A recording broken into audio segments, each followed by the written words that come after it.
Welcome back. Welcome back, friends. Yeah. What are we? How was everyone's weekend? Yeah. No. Children. That's all I got. That's for dang sure. Can play right into our episode today. Just gonna say that. Yeah. Well, my kids had pink eye. Oof. So That's we fair. didn't go anywhere or do anything with nasty little eyeballs. My kids had attitudes, so. Attitudes and pink eye. Yep. Not even the fun kind of pink eye. Lame.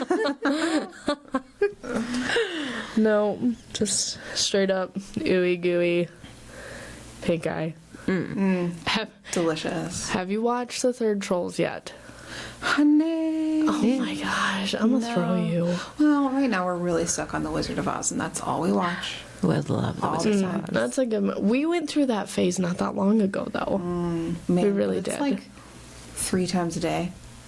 Like even when they're at school, first thing in the morning when they wake up, when one of them's in the bath, The Wizard of Oz is playing, so they take turns, and then immediately right after school, that shit on play again, and Yeah. then at bedtime, that's what they watch at bedtime.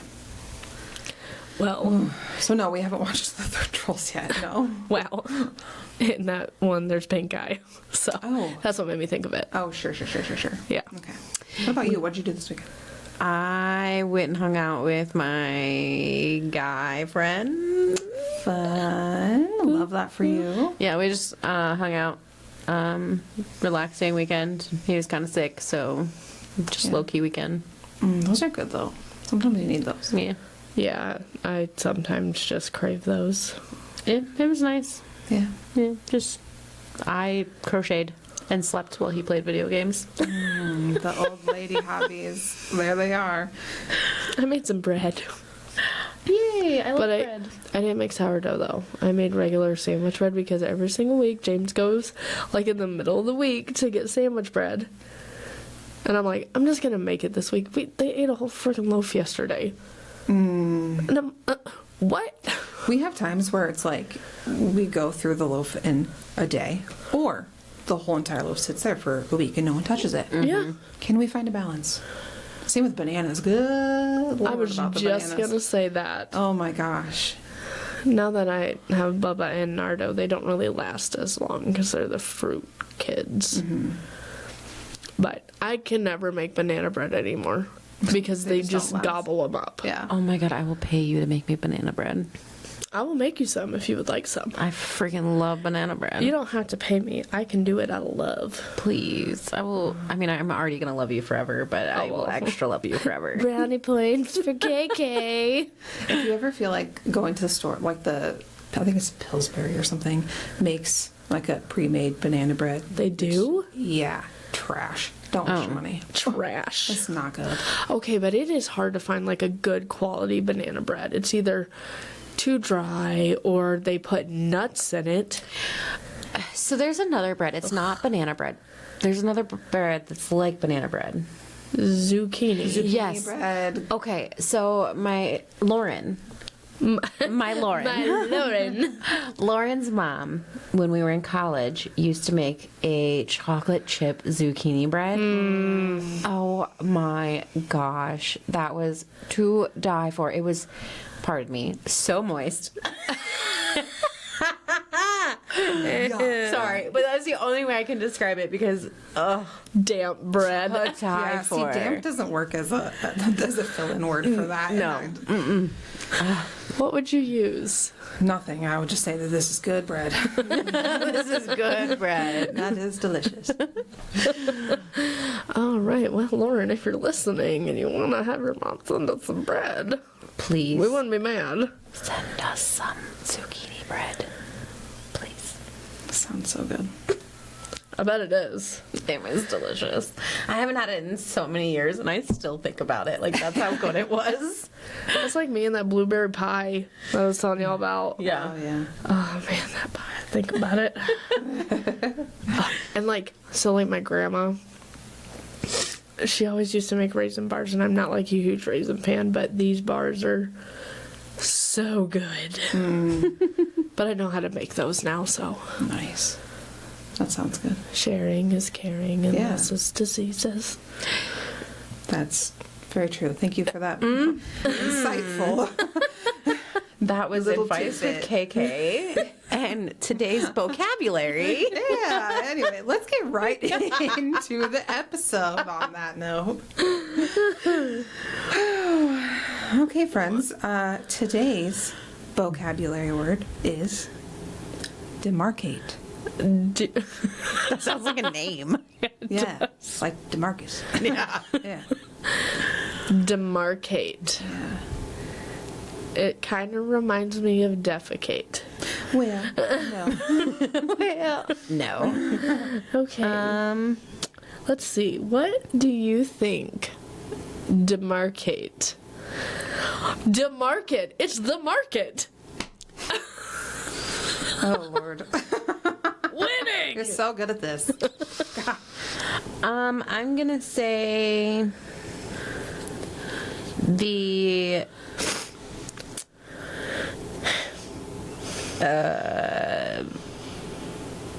lack of boundaries. I don't know. Well, look at her. That's very, very close. It means to set a boundary or a limit of something. Yeah. Oh. Wow. Good job. I almost feel like maybe there was a little bit of context clues because we have our episode planned. Surprise. But good job anyway. Yeah, Very good thanks. job. We're not always flying by the seat of our pants. So, what you get from that is boundaries. Surprise. Yeah. That's what we're going to talk about today. And so what to watch with KK, we're going to take it back again. And a movie that is about setting boundaries. They don't necessarily stick at the end, but Friends with Benefits with, as my oldest would say, Justin Timberlake. Timber break. Yeah, that's what she says. And then Mila Kunis. It's a good one. Yeah, if you have it's a not good one. seen Friends with Benefits, you should watch that one. That is good. You know, I think I'm pretty sure that I have not seen the last 10 minutes of that movie. Why what? I just never watched the last 10 minutes of it. Well, there's 10 You're minutes like, left. We're just going to shut excellent this movie. off. Yep. Click. Done. I'm pretty sure I got distracted and didn't finish it, and then just never went back to finish it. Okay, so Brooklyn has to watch the last 10 minutes of Friends with Benefits. That's your homework. That's your homework. That's not my kind of movie. Tough shit. Damn. We gotta do things we don't want to do. Oh, funny. It's fine. Yeah. Anyway, so this episode is about setting and respecting boundaries. Yes. Yeah. So, What you got for us? what do I got for you? Yeah, what you got? Let's talk about the struggles of setting a boundary. How can that be difficult? I think that a struggle that some people have is the fear of setting a boundary and hurting others with that boundary. I think that's a struggle that I've experienced, I would say. That makes sense. I also think that being a people pleaser, just being that kind of person in general, could make it hard to set boundaries. Absolutely. Yeah. Yeah. That was mine. Mine for sure is people pleasing. The inability for the longest time to say no. Yeah. Because of being a people pleaser. And a big fear of rejection and a fear of harming that relationship that you have to set a boundary in. Right. I think that was, for me, is one of the biggest struggles with setting boundaries. It's the fear of losing those people that you're setting those boundaries. Well, not because if you're setting boundaries for yourself, it doesn't even necessarily have to be about them. But if they are not open to it, that would be a struggle. I struggle with talking to people in general, usually about anything. But I really struggle, like if I'm like really trying to make myself clear and set a boundary, I get like emotional all the time. Do you struggle with like being assertive? Yeah. Without being emotional? Yeah, absolutely. Why do I cry immediately? Yeah. I'm just asking you to like, Respect me. Yeah, not cross this line, and it shouldn't be something that I'll get like physically, like my heart's pounding and I'm sweating and shaking. It gives me a lot of anxiety. Just setting a simple boundary sometimes. No, that's completely valid. I was literally just thinking about this last night, honestly, that how crazy it is, how hard it is to have a conversation about respecting yourself and respecting your boundaries without getting emotional. Yeah. And how hard that is. And I think it comes with the fear of not being heard. Right. And the fear of, like, in the past, setting boundaries or speaking up and kind of not being heard or kind of just not being shown that that's an importance. Yeah, like you set a boundary and it's not being respected, and so it's just. And so I find think it hard to do, and Yeah, and I think it just kind of installs in you like a fear of like speaking up in the future. Sure. Yeah. I believe that, yeah. I think at least for me, that's where I think it's kind of come from. After you get shut down so much, you get to a point where you're like, why am I even trying? So then when you get the courage to start doing that again on the future and trying to set boundaries for yourself, it's hard to overcome that fear. Mm-hmm. Not only will it most likely bring back traumatic things that may have happened in your childhood, but it's also going to bring back uncomfortableness. Right. And trying to overcome that. So it's like I'm going to stand here with my shield and be like, fucking respect me, but I'm going to be crying while I'm telling you to do it. Yeah, yeah. There's also, I mean, there's the like setting a boundary, like, hey, man, this is what I kind of expect out of you, respecting me wise. I don't know. But then there's like, if someone crosses that boundary and then that conversation is extremely even hard. harder. Yeah. Because then it's like you haven't respected that boundary, which then is not respecting me. So then you have to correct that behavior or have a conversation about what happens because that wasn't respected. Right. And as someone who's spent their entire life like being a people pleaser and like never confronting someone about anything, when you suddenly start to, when you're like, hey man, I'm going to advocate for myself, I'm going to stick up for myself this time, that's when people are like, wow, whoa, you've changed. Right. Like, oh my gosh, I hate it. Yeah, why are you being mean now? Like why are you acting so different? And it's like I've kind of just finally found my voice. Yeah. And put yourself first. Yeah, exactly. And that can really test relationships. Yeah, you lose a lot of friendships that way. Yeah, you do. I do think there's almost like a trend, like when you're a people pleaser, I've just noticed this, when you're a people pleaser, you go through so many years of never saying no, always, trying to make that person happy, and then you slowly like transition into, I'm going to start taking care of myself, so you slowly start to say no, and they're like, oh, well, you've changed. Well, then eventually you hit that I don't give a fuck attitude, and then you're the bad person, you're the bitch. Yeah, yeah. But, and it's... And then you come into your villain era and you just don't care what they say about you. Yeah. No. I think I was talking to my boss about this the other day, and I told her, I said, eventually you're going to hit that stage. I said, a lot of women hit it in their 40s. I said, I think I might have hit mine a little bit earlier, but I think all people pleasers hit it eventually, where they just don't give a fuck anymore. I still very much am a people pleaser in a lot of aspects of my life, but there's some that I'm so tired of feeling like I'm just getting walked all over all the time, and it's taken a lot of years to like realize that. But it's mentally draining. It is. And so is like difficult as it is to like confront someone about that. Like it's just necessary sometimes. It is. Yeah. And it is hard.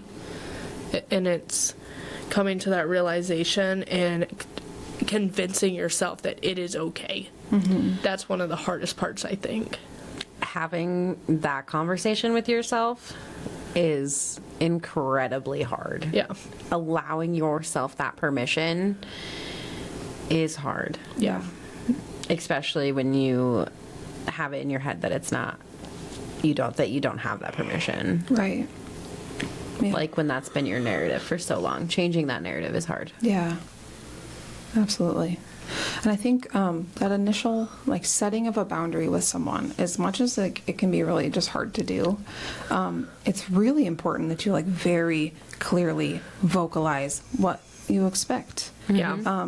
Because I'm finally in a healthy relationship, the first healthy relationship I've ever been in my life. But going into it, there were some things that I needed to fix about myself. Some things that I brought in from like past relationships and that I recognized and needed to fix.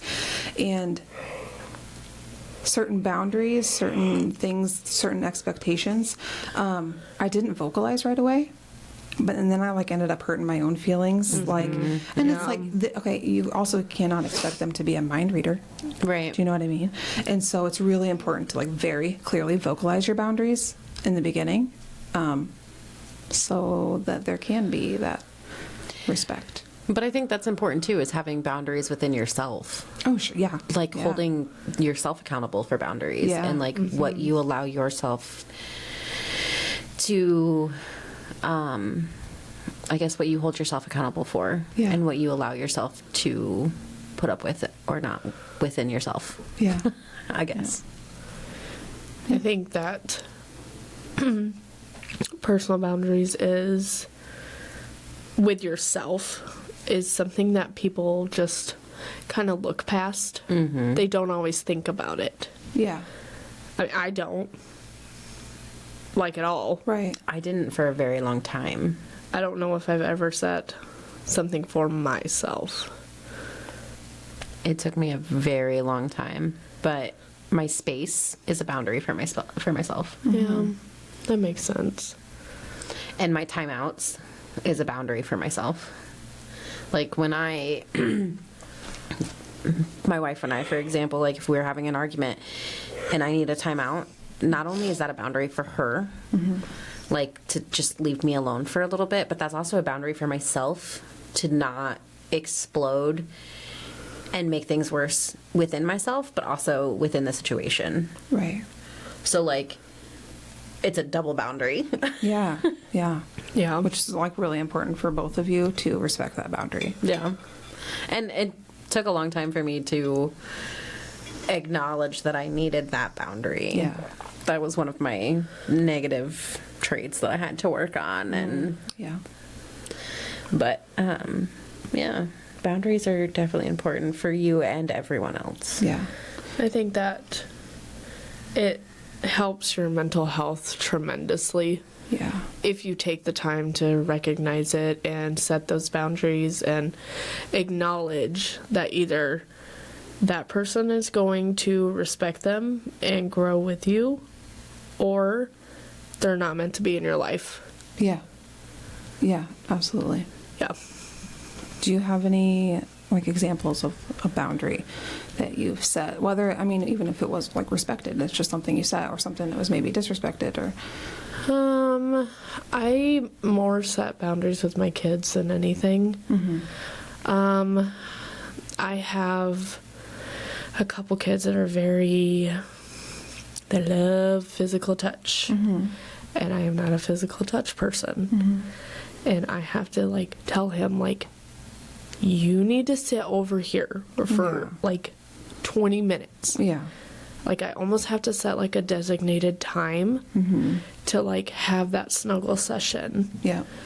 And like I'm also just like super sensitive, and like I don't know how, but he's always like using his elbows to crawl all over me. That shit hurts. Yeah, and it's so overstimulating. It is. And like it's getting better.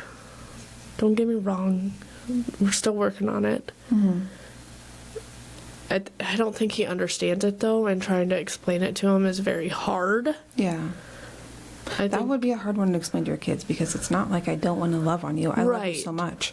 But when mom's touched out, Yeah. then yeah. I It's get just, and then I look like the bad person because I'm like, just please don't touch me right now. that. Yeah, that doesn't make you a bad mom at all. That doesn't. But I mean, I get how you would feel that way. That would be hard. Yeah. Another one I set is I don't share my food with my children. I don't share my drinks. That's disgusting. That is something that I've never done. And my kids, which is so weird because I always drank my mom's tea. Always. Even until I was like 19 years old. Yeah. I still would like show up at the house, drink her tea. Yeah. Oh, I know. I've seen it. I've been there. And now I'm like, if you drink it, it's yours. Yeah. That's how I am with my kids. If they like take a bite of something off of like my fork or something, I'm okay with that for some reason. I don't know. But if you drink it, well, I ain't drinking that shit now. Yeah. Floaties. Now it's like that, Yeah. now I shouldn't have to Yes. chew my water. That's disgusting. It is. Oh Yeah. my gosh, it's so Yeah. gross. Maybe that stems from working at daycare a little bit. I don't, well, even just, watching Yeah. kids in general, and then watching people in the nursing home eat. I'm weird about, no thank you. You're just weird about food. You I are. am. It doesn't need to touch. No thank you. Yeah. That's funny. No. Ugh. What about you? You've set significant. You've come a long way with setting boundaries this last year. Yeah, so I have two significant examples, I would say. The first being with one of my biological siblings, who was a very negative. We just had a very negative relationship. We kind of always have, and I finally kind of put my foot down and just was like, you're not going to treat me like this anymore. And we no longer have a relationship, but that was for the best. But it took me 30 years to make that boundary. That's a long time. Yeah, it is. For a boundary to be crossed and Yeah. to put up with it. Yeah. And some people who will listen to this know how bad that relationship was. It was almost as toxic as my relationship with my mother. She is almost a spitting image of my mother. Yeah. So, that was like my first like breakthrough with setting boundaries and like finally taking a stand for myself and putting myself first. Right. And then that was like the eye opener of like, okay, you can do this. Yeah. And then I started kind of just putting myself first when it came to my social battery and friendships, and started saying, okay, I love you, but I have to, I can only love you here, or, I can't visit you here because of these circumstances. Like, Right. there's too much going on. I just can't put myself in that situation. Yeah. I love you, but can't. And just setting those boundaries type of things. Yeah. A lot of it, like going to the bar, like I love you, but I can't do that all the time anymore. Because that's a big thing in our community, because it's a small Yeah. town. Everybody Yeah. goes to the bar. Right. And that's just not for me. It's overstimulating. I don't want to drink. It costs a lot of freaking money. Yeah, it's expensive. Yeah. And my social battery is like this big. Oh, mine too. And the bar eats it up in like 0.5 seconds, especially when it's busy. If it's dead, I have no problem going up there. Yeah. But if it's busy, I can do that once every few months, maybe. Yeah. Yeah. The complete opposite. I would rather it be busy. Oh, God, no. There's too much going on. There's too many sounds, too many people, too many everything. Oh. And that's my issue, is I get way too overstimulated way too easily. Yeah. And so I just can't put myself in those situations where there's too many people, too many things going on, where I have no escape. And so that was really hard for a lot of friends, because before I left for Florida, there were a lot of situations that I put myself in where I was overstimulated, and I just dealt with it. And didn't set any boundaries. So then coming back with all these boundaries, I was kind of seen as like, well, you've changed. Like, you don't come around anymore. Like, what's wrong with you? Like, I hate it. Isn't that, I remember getting that at one point when I really, because I used to go up there a lot too. And when I quit cold turkey, I just stopped going Yeah. there. You think you're better than everybody. Right. You've changed. No, ma'am, I'm just really trying to make my life better for myself. Right. You know what I mean?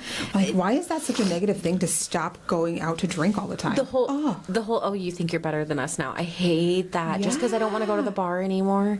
Really? Well, that's the thing. Like, why can't we find something to do that doesn't involve going out and getting drunk? Right. Exactly. Like, I don't understand the stigma around. Yeah, every once in a while it's fun. Don't get me wrong, but first off, we're not young anymore. And that shit hurts for the next 2 days. Exactly. If not more. Yeah. Yeah.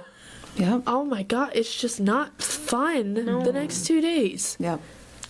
Like, I would so much rather go out and, like, I don't know, let's go play mini golf or something. Right. Let's go bowling or do an activity. Yeah. Something that challenges us, something that gets our mind moving, not something that just numbs us. Like, we're not fucking 21 years old anymore. Right. Ain't that the truth? Yeah. Like, I want more out of my life. I don't want every weekend spent at the bar. I want to remember my weekends. Yep. Sorry about it. Yeah, and I just people looking at you in a negative light about that is the most annoying. It is. I hate it when people are like, "Oh, you've changed." No, I grew up. Exactly. Tried it. Yeah. Yeah. And it's not that I don't love those people who are still in that lifestyle. Yeah. Absolutely. I just choose not to be in that lifestyle. Right. Which is why I don't mind going to the bar when it's dead, because I can just sit there and not be bothered Yeah. and not be like, oh, why aren't you drinking? Because I don't fucking want to. Right. Yeah. Yeah. When people can respect those boundaries, it makes it a lot easier. Yeah. Yeah. What about you? What you got? There's been, a lot of times that I've, not a lot, that's a lie. A lot of times. Where? Where? Okay, well, I can think of a few times that I've set boundaries in my life, and I'm not, without going into too much detail. There were times, a few years ago, that a boundary that I made very clear, that I vocalized very clearly, a boundary regarding a family member and my children. There was a boundary being crossed continuously. The boundary, like, this person would show up at our house at 4 o'clock in the morning, screaming about God knows what. What? Starting arguments about, oh my gosh, oh yeah. I didn't know that part. And I felt like when that boundary was crossed with myself, at that point I still didn't have a very good, didn't have a backbone. Like, I just kind of put up with it. But it was when the boundary started getting crossed with my children. This person would say bad things about me to my children in front of my face as I'm standing there. And so that was the point where, unfortunately, that person is just not allowed to be in our lives anymore. Yeah. And it's not something I ever set out to want to do. And that was a hard... That was self-inflicted. Yeah. And it was really hard to really set that, to be like, okay, well, now unfortunately you don't have access to us or our children. Yeah. That it wasn't an easy decision to come to, but it was an absolutely necessary decision to come to. Because I don't care who you are, but no one is going to turn my children against me and say bad things to my kids about me. Right. Or vice versa. Like, no, ma'am. Yeah. You know what I mean? Mm-hmm. That's also really shitty. Like, that's really shitty of a person. And what's really frustrating is that a lot of people have never seen the shitty part of that relationship. They never saw those more private moments where that person was being really shitty. And so when I cut that person out of our lives, I look like I do, and I know a lot of people who think that I am the bad person in that scenario. And at this point, I've kind of let that go. Well, what people think of me is none of my fucking business. Exactly. Yeah. If you go the rest of your life thinking I'm a bad person, I'm happy with that, because I just know I was protecting my kids, and that's all I need to know. Yep. You know? Yep. You were doing what you were supposed to be doing. Yep. You can still lay your head down at night and sleep. Oh, just exactly, fine. girl. I sleep just fine with the fan on with my ass out. Don't you worry. Don't you worry about it. You know what I mean? Yeah. It was hard at first, but now I'm like, you know what? That's growth right there. Yeah. Proud points. Thank you. You get those. Yes. Yeah, girl. Yeah, girl. Yeah. So anyway, Awkward turtle. okay, just something I have written down, to think about. If you set a boundary very clearly, if you set a boundary with someone and they are angry at you for setting that boundary, then you know that their intention was to cross said boundary. Yep. I mean, they wouldn't be mad about it if it wasn't something that they could, you know what I mean? Right. Why get mad about a boundary if you weren't planning on crossing it? Exactly. And then that's like the most like proof of like just that's absolute definite disrespect. Right. I mean, if someone's like angry at you for, I don't know, for something simple as like, hey, maybe don't show up at my house and walk into our bedroom while I'm butt-ass naked 3 times. I don't know. And I've asked you to not do that. I've asked you to knock. What? And you're angry that I'm angry about it? This is silly. Like, I don't really understand. Like, what is the, why some boundaries are just not that fucking hard to follow. That Do you makes know? me mad. Yeah. That makes me mad. Yeah. Yeah, so there's just, I don't know. That's not okay. At all. I do want to say there's also like, I just thought about this, like when you set boundaries to protect your kid, like your scenario, and other people don't understand why you're setting those boundaries or don't believe what has happened has actually happened. Right. That is like when a kid realizes that can cause so many traumatic issues right there. Right. Yeah. Like being like, well, why are they still doing this when they know that it's wrong? Right. I think that is another situation that could cause potential issues with the people who are setting the boundaries. Absolutely. People just, I hate disrespect more than anything. Yeah. Yeah. And I have a really hard time with that. Yeah. Yeah. I'm gonna get heated in this episode. I know. I feel like some of the things that we've spoken about are rather vague, but I'm sure that a lot of the listeners can like just apply kind of the things that we've said to their own lives. Yeah. Do you know what I mean? And see what we're talking about, maybe. But I definitely think it's relatable, and I do think that there are, things that they could relate to that they're not comfortable speaking about, but hopefully they are able to, hopefully you guys can relate to us, and we're always here to listen. And if you need help setting a boundary or where to start with setting a boundary, Yeah. we can definitely help with that. And if you are not respecting boundaries, quit being an asshole. yeah. Just saying. And if somebody is being vulnerable and coming to you and expressing a boundary or expressing, anything that they're being vulnerable with you about, listen, because it's about them, not you. Yeah. And it was probably hard for them to come to you about this. Yeah. Yeah.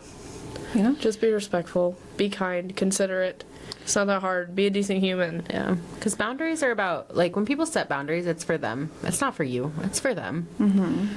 So quit being selfish. Respect it. Yeah. Move on. And abiding by someone's boundary is such a good way to show them that you love them and that you care about them. And Yeah. I think it will grow your friendship significantly 100%. if you respect those. Yeah. 100%. And, like, you can respect somebody and their boundaries even if you don't understand the boundary. Even if you don't agree with that boundary. Yep. Even if you would never have that boundary yourself. You can still respect it. Absolutely. It's not hard to respect people. I I do know that sometimes it's hard to understand why people Yeah. are setting those boundaries, but if they don't want to, they don't have to explain themselves to you either. No. You can respectfully ask why. Yeah. They don't have to give you a reasoning. You can ask questions. But if they don't want to tell you, they don't have to tell you. But it never hurts to ask. Yeah. That's true. Yeah. Girl, with your faces over there. I was looking down. She was. I don't even know how she did it. Like, what on earth are you doing? We gotta bring a little light. Oh, yeah. Do we have anything like, I mean, do we want to wrap that up and maybe anything lighter to talk about? Anything, we're going to end this on a good note? My face. Fix your face, girl. No? Ow. Well, listen, I have enough bruises already. They not for me. She's not in an abusive relationship. No, I'm not. No. Just with myself, it's Yeah, fine. yeah, it's cool. She's fine. Her brain's a she's real literally fine. dickhead. Fucking Esther. Esther, you bitch. If your name is Esther and you're listening to this, we're not talking about you. No. That's what her My brain's name is. Brains. Ooh, name your brain. Seriously. Then you can yell at it. Yeah. Mine's Agatha. Agatha. Yeah, get the... Mine's Lucille. Nice. Noise. Fucking nice. Real fucking noise. I like it. It's a nice one. On that note. Yes, tune in next week because next week I think we're going to have a little bit of a lighter topic. Although we call it chaos, it's what we thrive in best. Until we meet again, chaos creatures. Stay you, stay true, and embrace the chaos.